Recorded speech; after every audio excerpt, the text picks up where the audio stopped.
নমস্কার, বাঙালির হেসেলে আপনাদের সবাইকে স্বাগত। বাচ্চারা অনেক সময় সবজি খেতে চায় না। বাচ্চাদের টিফিন বা সকালের জলখাবারের জন্য এই রেসিপিটা একবার বানান।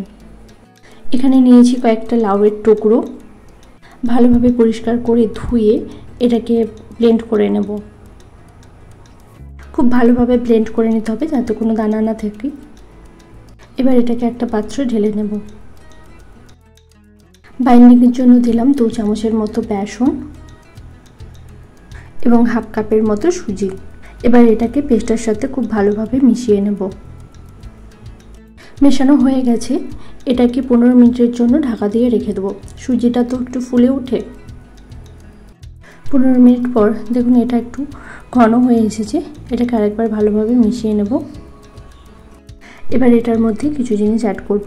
নিয়েছি পেঁয়াজ কুচি, হাফ চামচের মতো আদা বাটা, টেস্টের জন্য দেব জোয়ান, হাফ চামচের মতো নুন, অল্প একটু চিনি।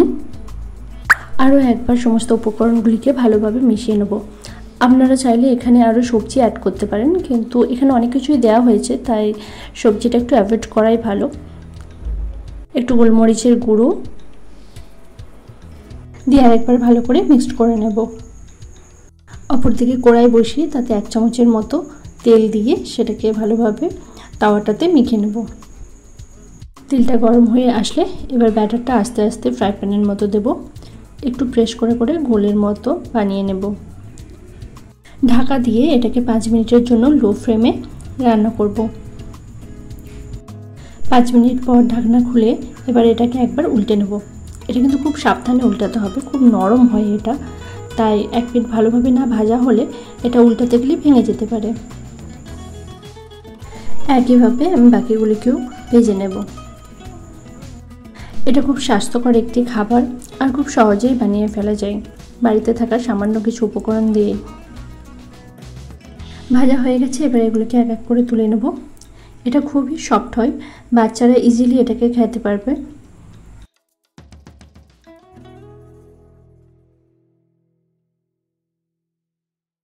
দেখুন এটা কতটা সফট হয়েছে।